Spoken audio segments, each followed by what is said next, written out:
દાનેરામાં દબાણ મુદ્દે પાલિકા અને રાજકીય આગેવાનો વચ્ચે ચકમક ઝડતા કર્મચારીઓએ આવેદનપત્ર સાથે ફરિયાદ નોંધાવી.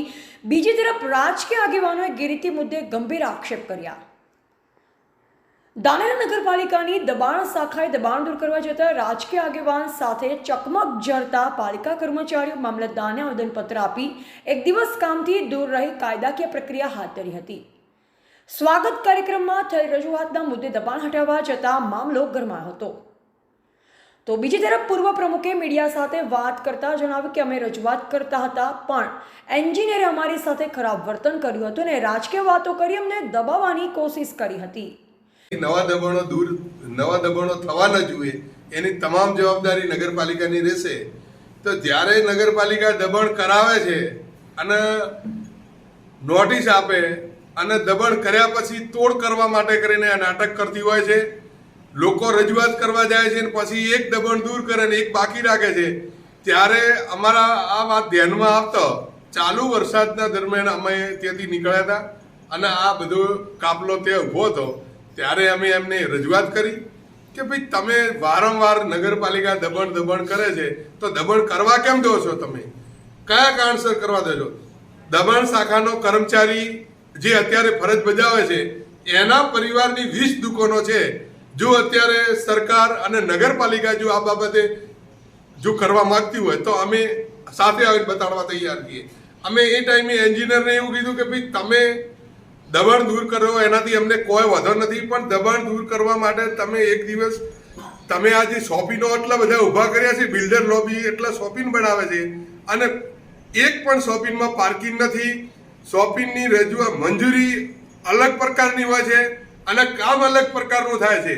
ધાનેરાની અંદર એ 3 શોપિંગ તો એવા છે કે રસ્તા બંધ કરે નાખ્યા છે અને ગેટ ચડાયા છે, લોખંડના દરવાજા ચડાવી અને રસ્તા ઉપર રોડ ઉપર નગરપાલિકાના રોડ ઉપર દુકાનો બનાવે અને શોપિંગ વાળા અંદર માલ સામાન મૂક્યો છે. તેમ છતાં નગરપાલિકાને દેખાતું નથી અને આવા ચોમાસા દરમિયાન લોકોને ટાર્ગેટ બનાવી અને લોકોને પરેશાન કરવા માટે આ નગરપાલિકા તત્પર રહે છે. એન્જિનિયર લોકલ હોવાથી એન્જિનિયર તોછડું વર્તન કરે છે. અમે એમ કીધું કે ભાઈ તમે કોણ?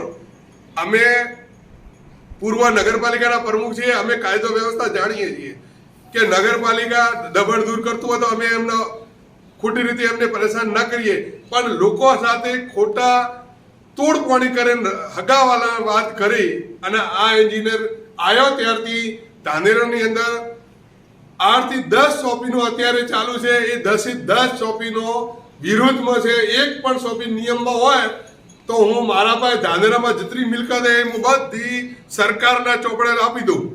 પાલિકાના નાક નીચે મોટા દબાણો અને શોપિંગ સેન્ટર નિયમ વિરુદ્ધ બની રહ્યા છે. જે સેટિંગમાં બેસે એનું જ કામ પાલિકા કરે છે, બાકી રામ ભરોસે છે.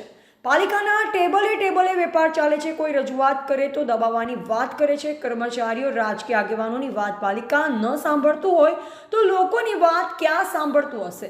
જ્યાં વહીવટી થાય એ બધું કાયદેસર, બાકી બધું બિનકાયદેસર જેવી સ્થિતિ છે. હાલ તો કોંગ્રેસ આગેવાન અને પાલિકા વચ્ચે 36નો આંકડો છે. આક્ષેપ પ્રતિ આક્ષેપ થઈ રહ્યા છે. બધી બાબતો વચ્ચે નગરનો વિકાસ રૂંધાવશે અને બિલ્ડરોને તો ઘી કેળાશે વાતથી ઇનકાર ન કરી શકાય. છેલ્લા 1 મહિનાથી આ બાબતે અમે જિલ્લા સ્વાગત કાર્યક્રમમાં પણ રજૂઆતો થયેલી હતી. જે સંદર્ભે જિલ્લા સ્વાગત કાર્યક્રમમાં માનનીય કલેક્ટરશ્રી દ્વારા આદેશ કરવામાં આવ્યો હતો કે દબાણ દૂર કરી અને અહેવાલ મોકલવો. જે સંદર્ભે અમે દબાણદારોને નોટિસ પણ આપેલ હતી.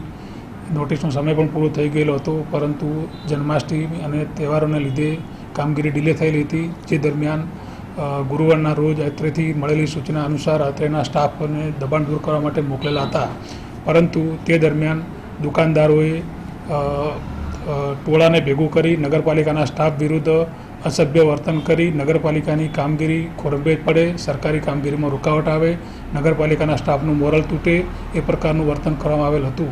જે સંદર્ભે નગરપાલિકાના સ્ટાફે મને અને નગરપાલિકાના વહીવટદાર એટલે કે મામલતદારશ્રીને આવેદનપત્ર આપેલું છે કે કસૂરવાર સામે પગલાં લેવામાં આવે અને એ બાબતે એમણે આજે 31/8/2024ના રોજ હડતાલ પર ઉતરવાનું પણ એમણે આવેદનપત્રમાં દર્શાવેલું છે.